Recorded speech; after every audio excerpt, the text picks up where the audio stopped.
Welcome back to the Jeremiah Show. We're listening to Rolf Kent and the Sideways original music soundtrack. Sideways, the movie, is celebrating its 20th anniversary right now. And I have on the show my friend and winemaker and restaurateur and chef, Frank Ostini.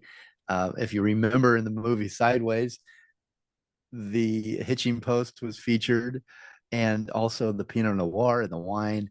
And welcome back, Frank. It's so good to see you. We okay, so I think we're listening. No, that's the next one. But there is a song called Walk to the Hitching Post," which is so cool. And we're going to play that on the next break coming in. We're listening to Drive right now, again on the original music soundtrack by Rolf Kent. So there's a scene also that I play here in this interview, Frank, where uh, Paul Giamatti, who plays Miles, he's talking to Virginia Madsen, about why he loves Pinot Noir so much, and it's a very, very cool scene, and draws Virginia, and I think she's attracted to Miles because of this uh, romanticism that he has about Pinot Noir and wine, and he goes on to talk about the person that makes a Pinot Noir, how special they are. It made me think of you. I mean, the wine is that they're featuring and they're talking about is yours. Um, what what do you think that the winemaker for a Pinot Noir, does it take a special type of person, and what type of person is that? And then second part of that question, what are the skills that you call upon to create these great Pinot Noirs? Oh, so those are both really good questions. I think all winemakers, if they make good wine, they have a passion for the grapes they're working with, a strong feeling for the vineyard, and of course it's expressed in the movie, especially in that romantic scene by both Paul Miles and Maya, and they are. It really does encapsulate what we are all doing and what we always have done, and the stories that we say. So I get to take these grapes and turn them into wine. It's like magic, Jeremiah. You cannot believe. I mean, it's grapes, it's juice, it's sugar and flavor that turns into this magical beverage. And we guide it along. And it's really, there's a lot of important little teeny pieces that make it happen that way. But the winemaker doesn't just follows it along. He just takes it, and then to watch it evolve and develop in the barrel, um, gets bottled. It goes through different stages. Pinot Noir is a fickle wine. It does have its ups and downs, just like the character Miles, and just like so many of us. And that's the universal appeal of this movie that makes it it will live forever because of that those things. But to be able to make this wine and Pinot Noir, and that actually continues to improve for many years and continues to thrill us with new flavors in the aging process, that makes us want to show those off. Hence, we will celebrate 20 years of Sideways with winemaker dinners in multiple locations. And you mentioned the song "Walking to Hitching Post." People still walk to the Hitching Post from the windmill, now called the Sideways Inn, and still make the trip, just like Miles and Jack. And we're asking them to come on September 15th to the Hitching Post in Buellton, where in our event tent on our riverbank, we will have a special winemaker dinner where we will show wines that were served right near the time of the movie Sideways, where which was featured two of the Hitching Post wines, the Highliner Pinot Noir and our Bien Nacido Vineyard Pinot Noir.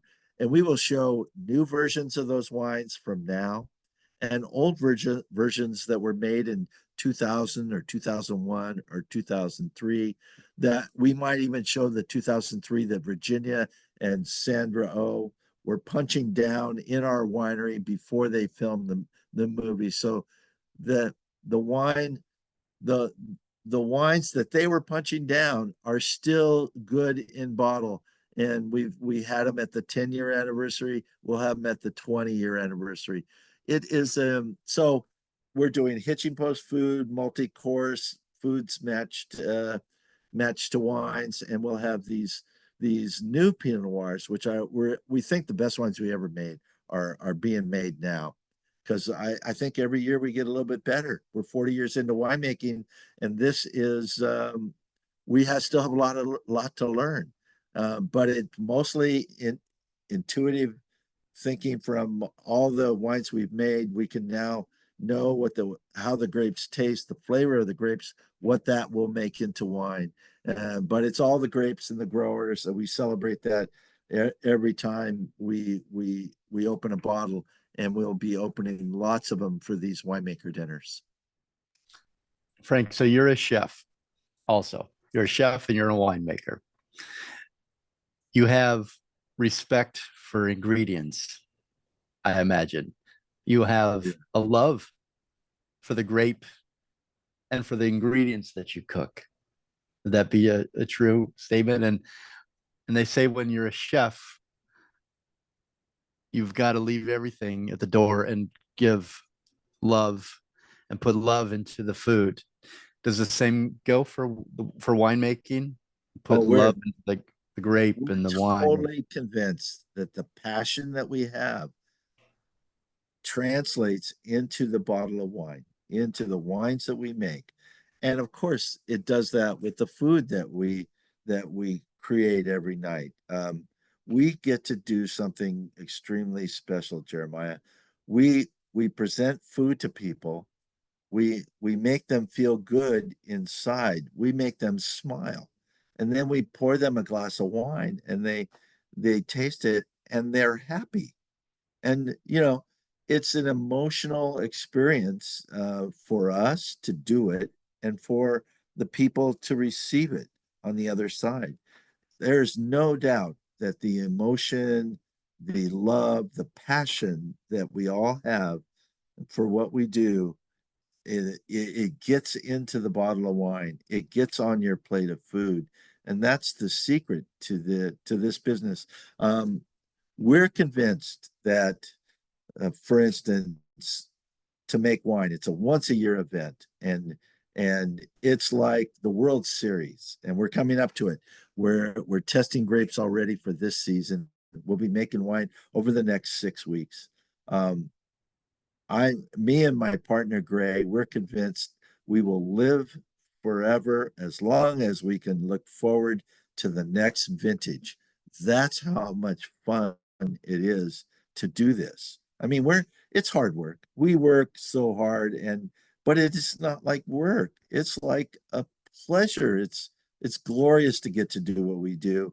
We have no idea where it came from and how we got here, but it's glorious. It's glorious. Thank you. And we thank you, because I've had quite a bit of your wine, and it always does make me happy. You're right.